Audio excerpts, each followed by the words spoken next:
firearms. When I was in Africa, I was in Niger, Africa a few years ago as a sergeant major doing a counterterrorism operation. I was driving with my driver and there was a big crowd. And in that crowd, I told him to pull over because I want to see what's going on. There was a kid laying in the dirt. This kid was laying in dirt with two compound fractured legs. I looked at him and the Africans wouldn't let me close to him.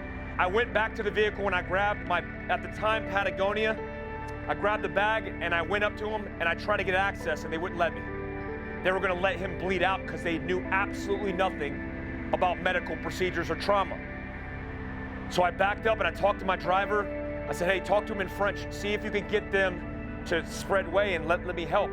He talked to him and precious seconds are going by and they wouldn't let me in. I backed up and I said, hey, doctor, I'm a doctor. And they all looked at me like, doctor? Which is universal in most countries. Okay, let him in. And I gained access to him. I tried to put cat tourniquets on his legs and I actually applied one. But if you've ever been to Africa or talked, their legs are this big. And they also are not as vascular as we are. I mean, I got Pliny the Elder IPA running through my veins and I'm 99% water. You go to Africa, it's not the case. I couldn't even get a pulse off the kid. I thought he was dead at one point, but he was just very calm, very stoic. And I applied this to both of his legs.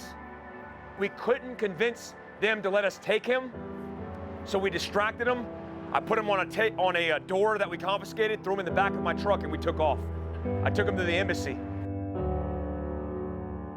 My name is Megan Finley and I am the Channel Activation Manager for retail at 511, which basically means I handle all retail marketing for all of our 60+ stores. We were fortunate enough to have Mike Glover and Fieldcraft Survival out here doing ABR Academy, which is our Always Be Ready Academy that we run at our 511 locations. It's a series of interactive and educational courses that we provide free to our customers. My name is Mike Glover. I'm actually the CEO and owner of Fieldcraft Survival Incorporated out of Prescott, Arizona. I've been in the military really my entire adult life. 17 years old, went into the infantry, spent about 4 years in the infantry.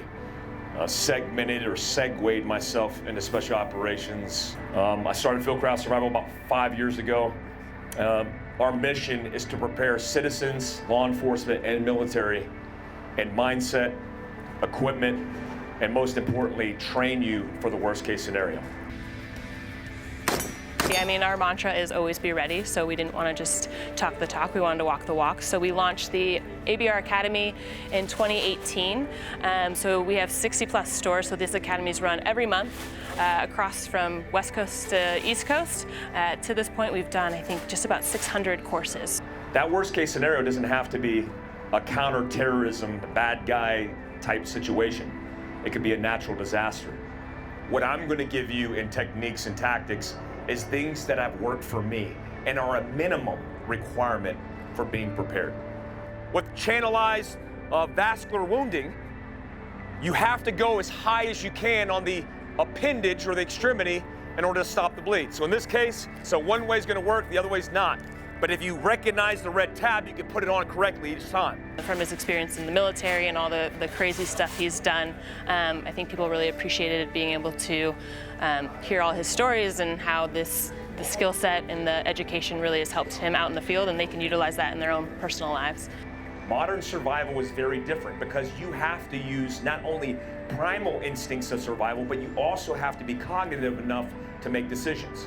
In 2009, unfortunately, I had a buddy of mine die in my arms, where he had crushed injuries in his legs and his femur, where he bled internally, and us not even realizing that he was bleeding.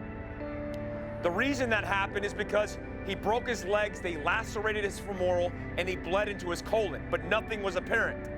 So remember, the indication of bleeding isn't just exposure through a laceration, but also just maybe the trauma.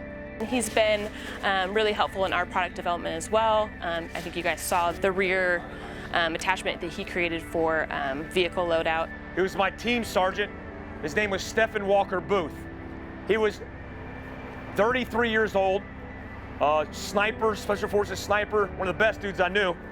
He was riding with his wife on a Harley Davidson.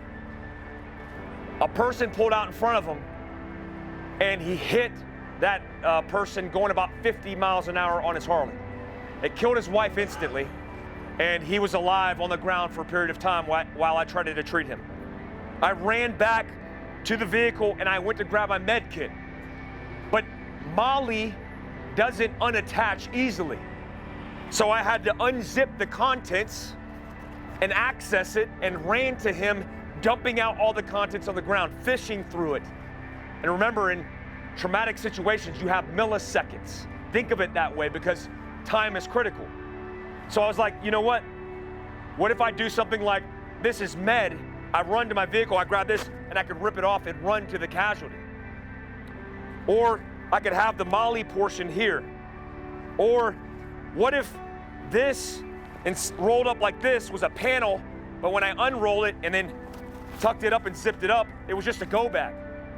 Because remember, the capability in your truck, if not found creative ways to take it away from your truck, is just a base of operations. Those events in life, again, figuratively and literally, that test our resilience, truly, whether that's trauma as a child or as an adult, truly test our will and truly tell us what kind of person we want to be or what kind of person we are.